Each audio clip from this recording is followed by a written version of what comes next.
अस्सलामुअलैकुम, मैं हूं शान से बात करना चाहूँगी इंडिया वर्सेस इंग्लैंड। आखिरी टी20 मैच है और इसमें देखना होगा कि क्या इंडिया जो है वाइट वॉश से बच जाएगा या फिर इस मैच में जीत हासिल करके कोई इज्जत या वकार बचा ली जाएगी।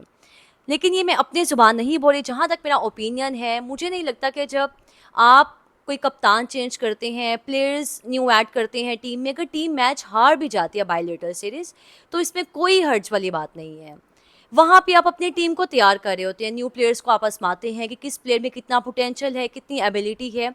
अगर आप यहाँ पे एग्जांपल लें ऑस्ट्रेलिया की, कि ऑस्ट्रेलिया जो है बिग मैचेस या फिर बिग प्लेटफॉर्म पे जाके क्यों बेहतर परफॉर्म करते हैं, क्योंकि अगर पाकिस्तान के खिलाफ वो अपनी बायलेटरल सीरीज़ जब करते हैं, चाहे वो ओडीआई की थी, T20 की थी, तो पाकिस्तान ने वो मैचेस जीते।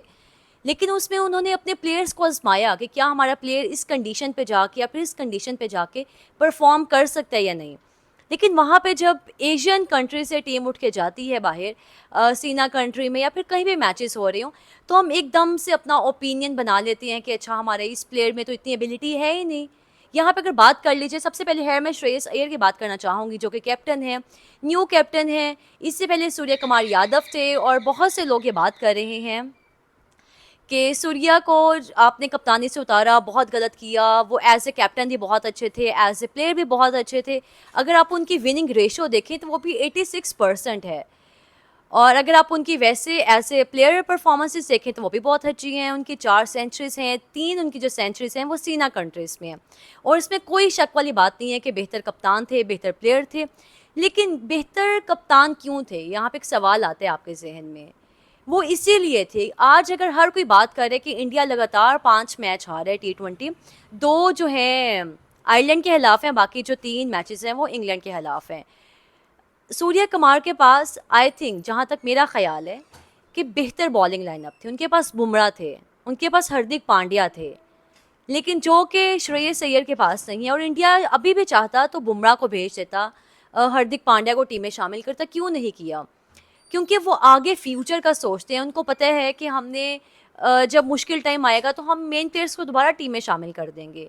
लेकिन ये वो टाइम था जबकि उन्होंने आजमाना था कि क्या आगे वर्ल्ड कप के लिए, जो आगे वर्ल्ड कप खेलने हैं 2027 T20 वर्ल्ड कप, तो हमारे जो बॉलर्स हैं, चाहे उसमें प्रिंस यादव हैं, कृष्णा हैं, और भी जो एक दो नए नाम हैं, हर्षित राणा है, क्या ये आगे जाके बेहतर कर पाएंगे जब इनके ऊपर प्रेशर आएगा या फिर बिग टीम्स के खिलाफ मैचेस होंगे, तो वहाँ पे क्या प्रेशर हैंडल कर पाएंगे?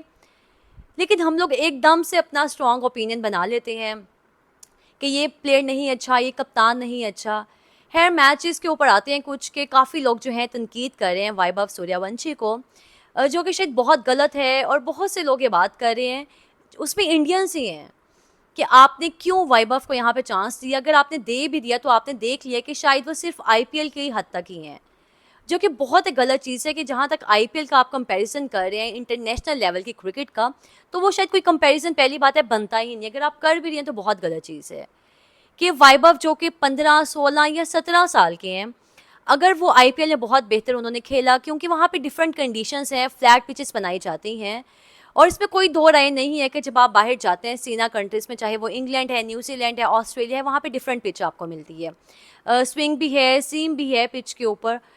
और इंग्लैंड में काफ़ी लोग खैर अभी भी बात कर रहे हैं बहुत सी चीज़ें जो कि जो सोशल मीडिया में मैंने देखी और जिसमें मैं बात करना चाह रही थी, कि जोफ्रा आर्चर जब उनको छक्के पड़े आईपीएल में वैभव से, तब उन्होंने शायद कोई एक स्टेटमेंट दी थी जो कि मैंने मीडिया पे देखा है, जो कि मुझे शायद उस चीज़ का अंदाज़ा नहीं है कि सच है या झूठ है। आईपीएल के बाद शायद देखेंगे, या फिर आईपीएल के बाद जब इस तरह के परफॉर्म करेगा वैभव तो तब देखा जाएगा, कुछ इस तरह की बात थी जो कि एग्जैक्ट मुझे नहीं याद।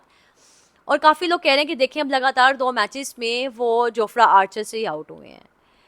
और जो उनके अभी तक फिगर्स हैं, आई थिंक 15, 13, 14 यही हैं उनके 3 मैचेस में।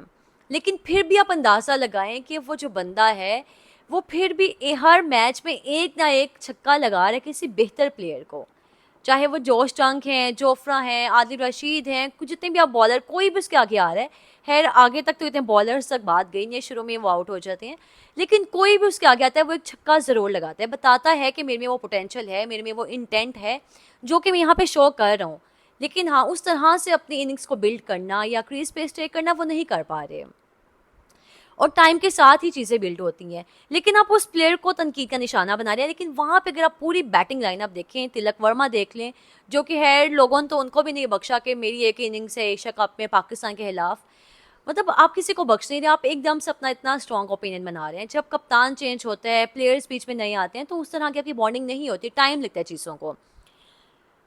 और उसके साथ है अभिषेक शर्मा कहीं ना कहीं एक दो मैचेस में बेहतर इनिंग्स भी खेली, कल वाले मैच में नहीं चल पाए, वो भी जल्दी आउट ही हो गए थे। और Shreyas Iyer was the only one जिन्होंने क्रीज पे स्टे किया, रन्स किए और अपनी टीम को कहीं ना कहीं सहारा दिया, खड़ा किया, और 80 रन्स की उन्होंने इनिंग्स खेली। बेहतरीन नॉक थी, हालांकि वो भी आउट ऑफ फॉर्म थे। लेकिन वैभव जिनके रिप्लेसमेंट में आए हैं, संजू सैमसन, जो कि इसमें कोई शक नहीं है बहुत कमाल के प्लेयर हैं।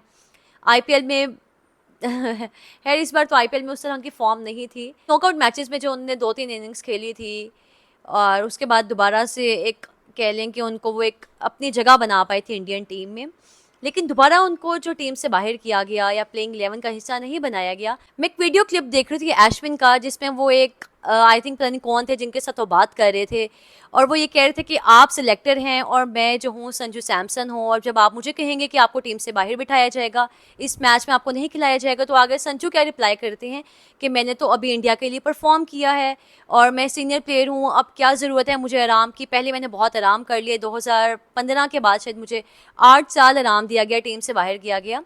तो खैर वो एक आपस में एक बातचीत कर रहे थे कि एक डायलॉग वाली चीज़ थी कि देखें अगर उनको बाहर किया गया तो शायद उन्होंने ये बात की, अगर नहीं भी किया तो ये बात करनी चाहिए थी। अश्विन जो थे वो उनकी स्पोर्ट में बोल रहे थे, तो अगर वो फॉर्म में नहीं थे, उनको पहला मैच खिलाया भी गया इंग्लैंड के खिलाफ, पहला T20 जिसमें जो संजू है नहीं परफॉर्म कर पाए थे। आई थिंक वो उसमें भी 1 या 2 रन से बनाए थे उन्होंने, जो कि मैच बारिश के नज़र हुआ था, उसमें कोई रिजल्ट नहीं था मैच का।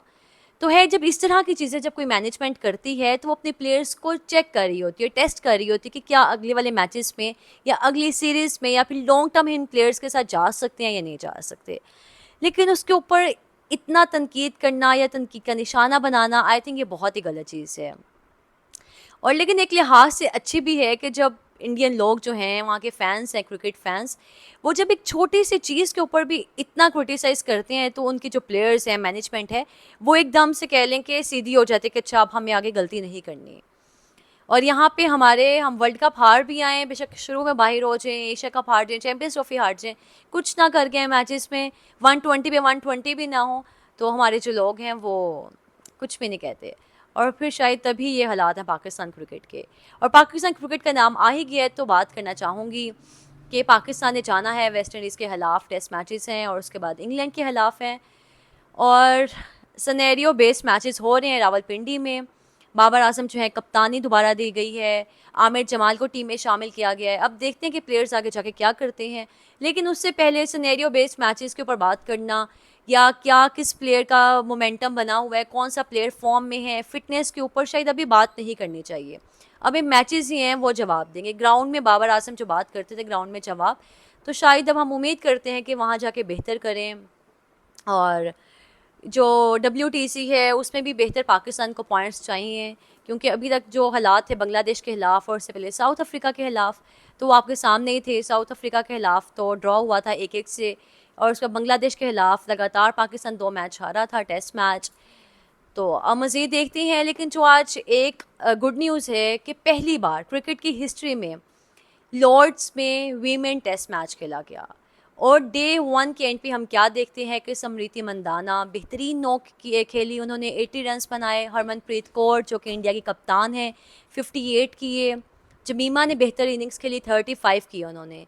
लेकिन वहाँ पे इंग्लैंड जो है पहले सेशन में अपने एक विकेट गंवा बैठा, और पहली बार ये तारीख में हुआ है कि वीमेन टेस्ट मैच लॉर्ड्स में खेला। और अब देखते हैं कि इंग्लैंड जो है किस तरह अपनी बैटिंग को आगे मज़ीद बेहतर करता है, और कल के दिन डे 2 में क्या लीड ले पाएगा या फिर बेहतर बैटिंग कर पाएगा। अगर 1-2 विकेटें पहले सेशन में ही कल गिर जाती हैं तो फिर इंग्लैंड के लिए मुश्किल हो जाएगा।